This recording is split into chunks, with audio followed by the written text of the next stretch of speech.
out of this room. I'll keep it down, I promise. Yeah. Famous last. Everybody's streaming it right now. Everybody wants the live shot. Sounds good. He's trying to be proactive because if it's storm outside, anybody will go. That's what we're asking. All volunteer You lands want go another outside. conversation? No. Meaning, we want to be able to hear about staying live and somewhere like you know, maybe Shit, man. Just in the lobby area. We'll get to stand in front of the camera. So what I'm going to do at the time, that was a little too early for you guys. Did it ever? We kill two birds with one stone. Why are we killing birds now? Right. Coming out though. Oh, sure. Trevor. This is Yeah. great, especially with all the Yeah, between weather. us and the network, as far as coverage. Yeah, I know. It's a long story. I don't know. You can't give me the 25 words or less version. I can at a different time. How about that? So, I just heard about it, so yeah. Hopefully it gets resolved. I know it's been going on like 9 months. So. that doesn't sound good. Uh-oh, who turned on the light? I did. Uh-oh, that's not me. No. Are you putting the light on? If you No, leave it no. on, that's fine, we got a good light. I was thinking if we had time, I'd go outside and go grab one. If y'all want to go to light on, I'll go out there real quick. Would y'all prefer to have a light? It looked like it was You going can to put it look on daylight. I mean, I got 5600. I got a, I got 49. I got a 49. That's what I got. Because doesn't this have daylight? What is it? Yeah, yeah. Because the one light movement makes for some nasty shadows.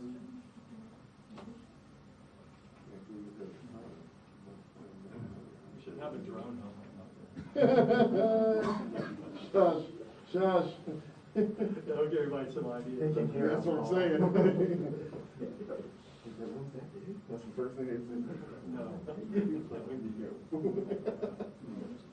Tis not.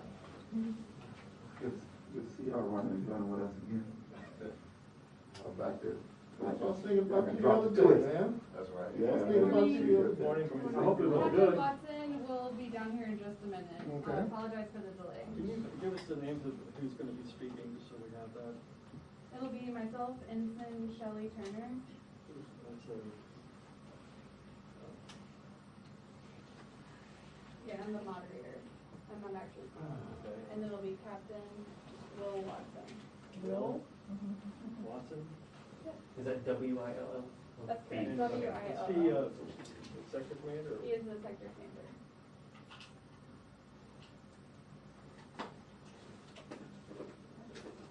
Thank you. You're welcome.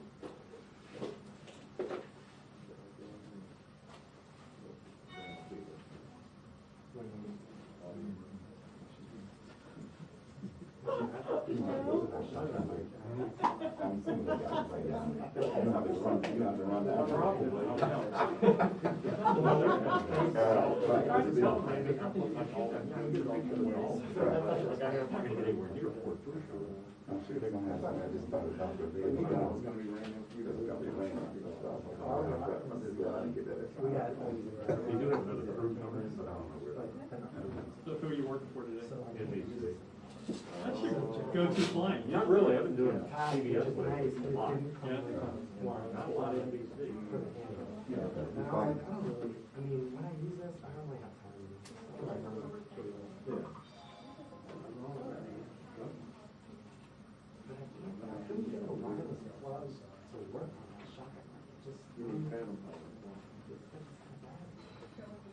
It should eliminate the need for. I think there was an issue that was Yeah, happening, we like, found power out. the plug. I don't know, there was an Shit, I had issue. hard wiring for that.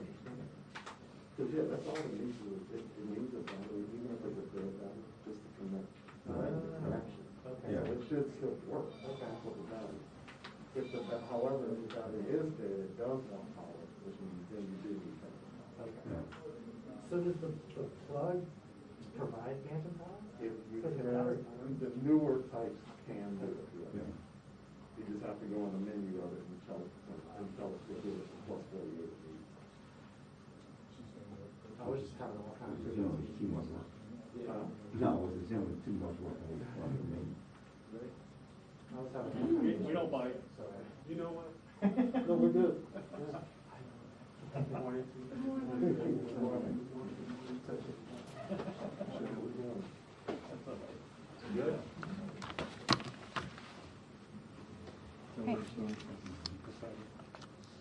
Good morning. I'm Ensign Shelley Turner, Public Information Officer for Sector New Orleans.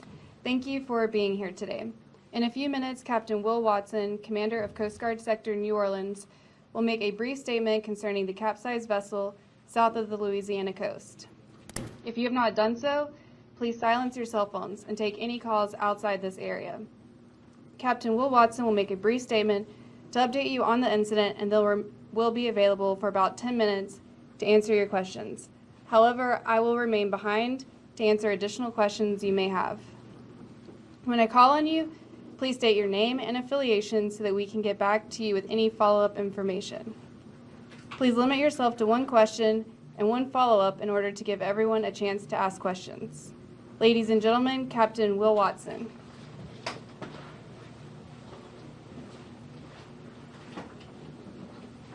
All right. Good morning. Thank you all. Oh, my apologies, everyone. Take my mask off. Good morning, and thank you all for being here. I'm Captain Will Watson, Sector Commander, Coast Guard Sector New Orleans.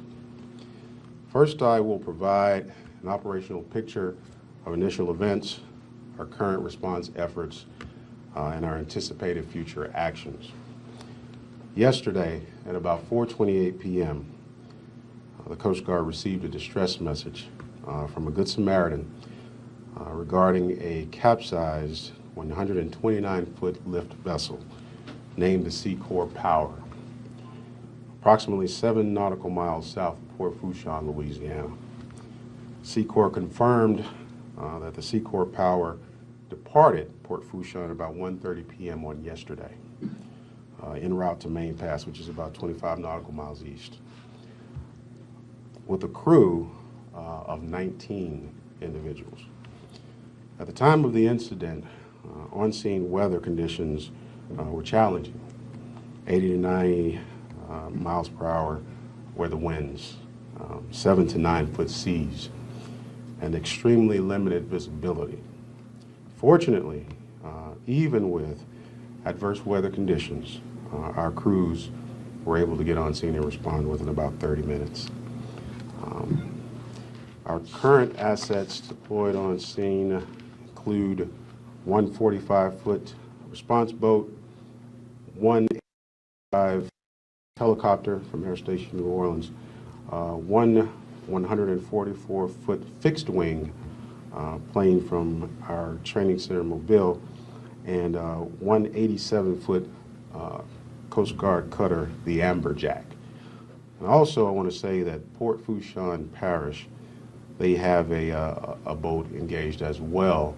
And I want to just stop and say from the prepared remarks, over the course of this morning, we've been getting so many calls from folks in the maritime industry that want to get involved, and it's been tremendous, both on the surface assets as well as air assets that are wanting to get involved with the effort, and we are actively coordinating with those folks. So I want to say thank you to those folks personally. Current on-scene weather conditions are about 8 to 10 foot seas, 4 nautical miles of visibility, and about 20 to 30 mile per hour winds. There's a small craft advisory through the evening, and we anticipate thunderstorms this afternoon.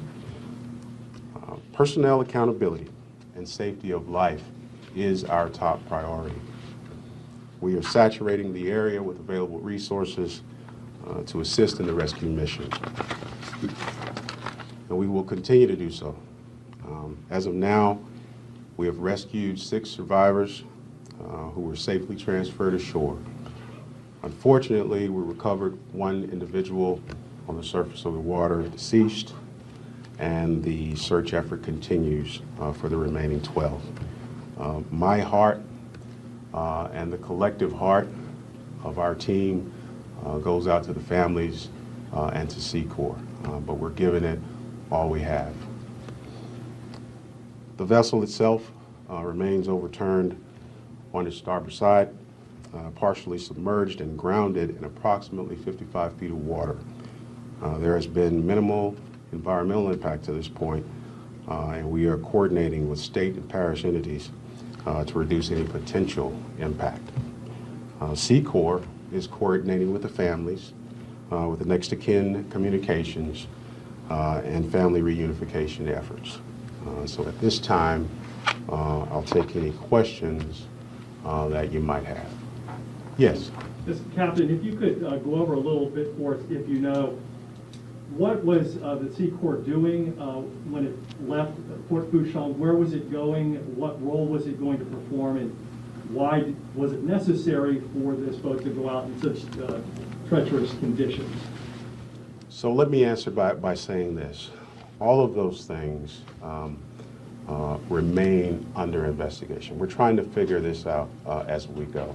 We're talking to survivors, we're talking to the company, and so we're focused on the search and rescue effort more than anything right now, but those details will come out in the days and weeks ahead as we learn more about what went on. But that information generally remains under investigation as we figure out what went on here. So I don't want to speculate as to what may have happened until we learn with more fidelity what actually Do you know happened. where it was headed, what company It was headed, looking for, anything like that? So Sea Corps, the vessel is a Sea Corps vessel. They were headed to Main Pass.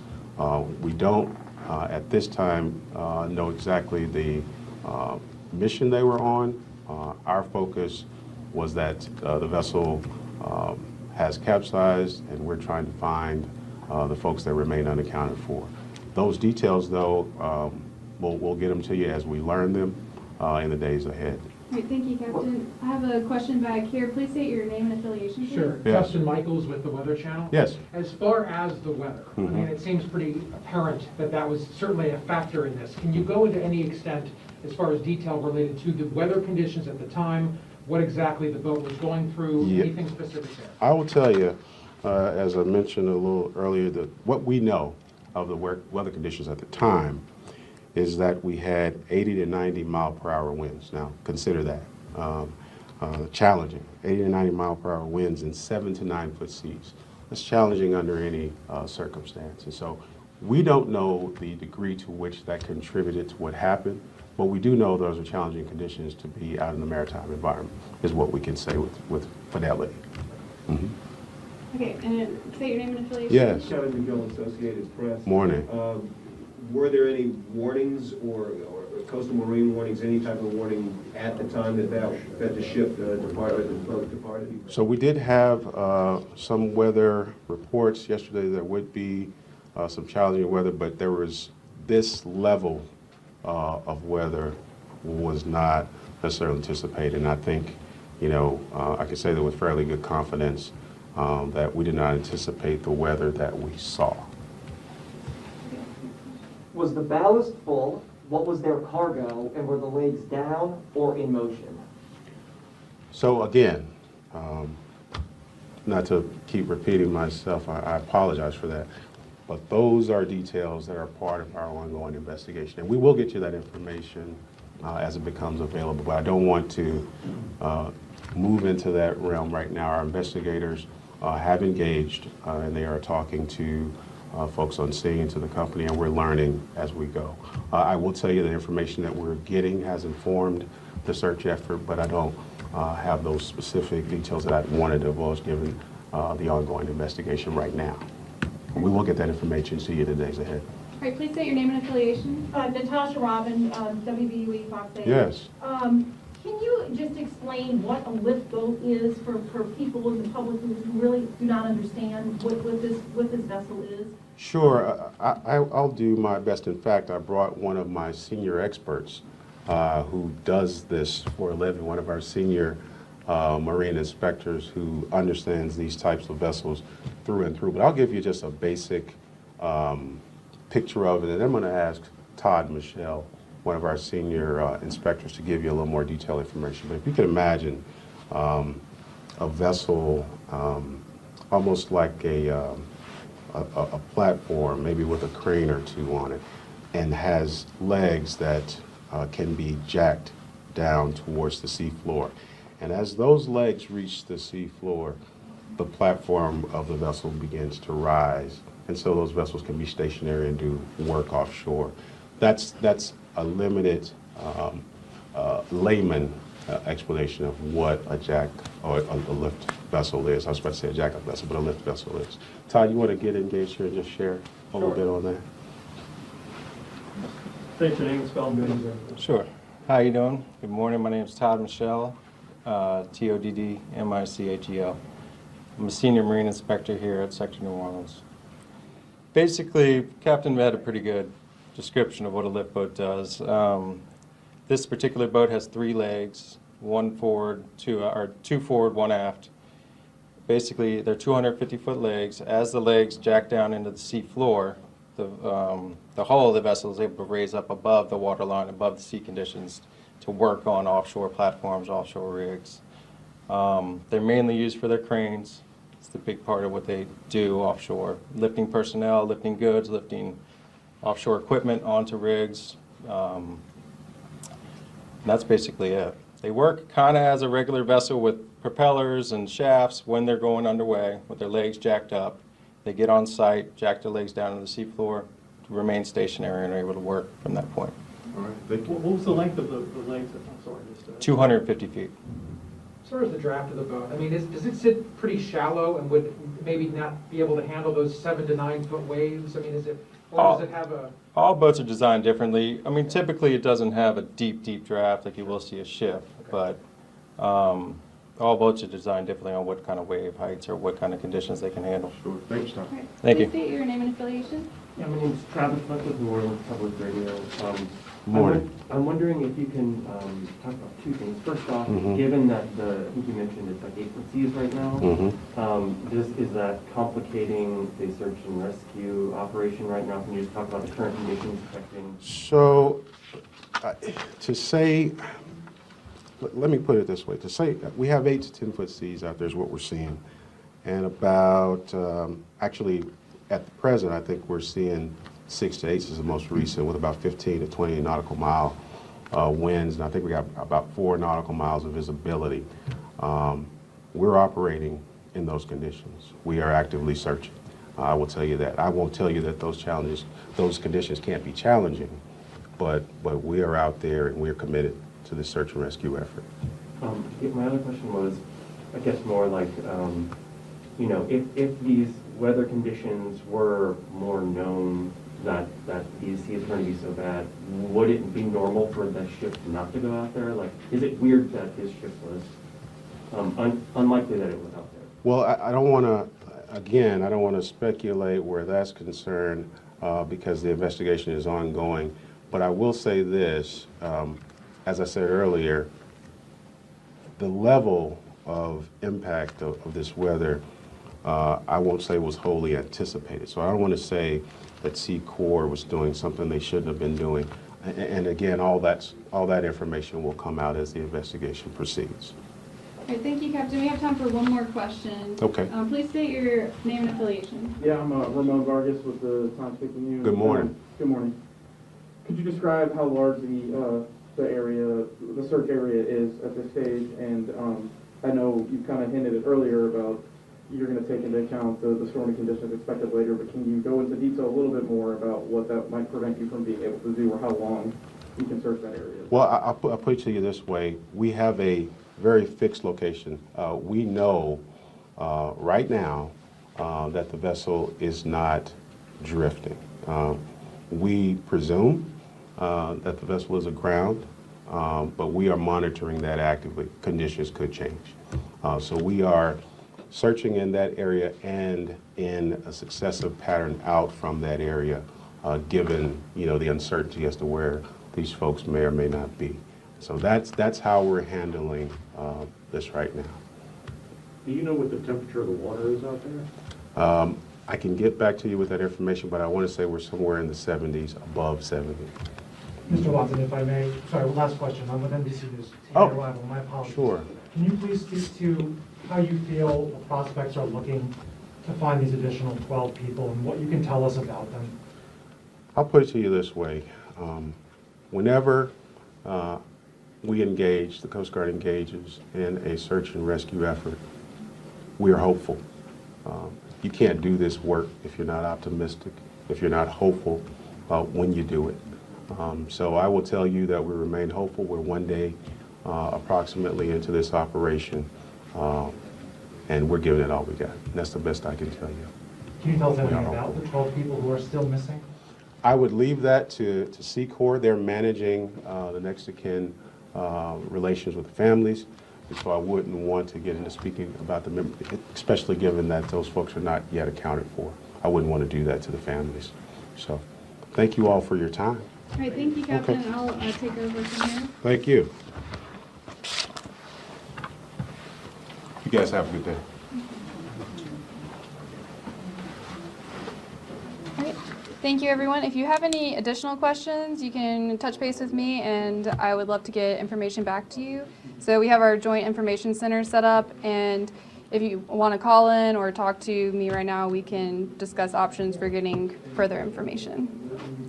Do you anticipate any other press briefings or updates today, or is it just TBD? To be determined right now. I'm not sure. We haven't set up a schedule for future press briefings. But we'll send out a media availability as soon as we have that. So can you take questions right now or not? I can take some questions if it's something that if I've been briefed about I'm it. wondering if there's any thought, if any of the missing crew members may be still in the vessel, maybe in an air pocket. Is that a possibility? It is a possibility. We don't know for certain right now, but that's something that we're looking into, and as the investigation unfolds, we're trying to figure that information out. But it is a possibility right now. Just to be clear, I want to Kevin, the 18 again. Travis had asked whether the legs were up or down. If it's en route, can you speak to whether the legs would be up or down? I mean, it was en route to Granite Pass, correct? That's correct. That's what my understanding right now is, that it was en route, and I believe the legs would have been up while it was traveling, but we don't have the full information yet. Do you know who the owner of the Sea Corps is and who may have been contracting the boat at the time? I don't have that information, and I'll be able to get back with you on that information. But we're going to have to wrap it up here. So if you want any more information, just contact our Joint Information Center. All right, thank you, everyone.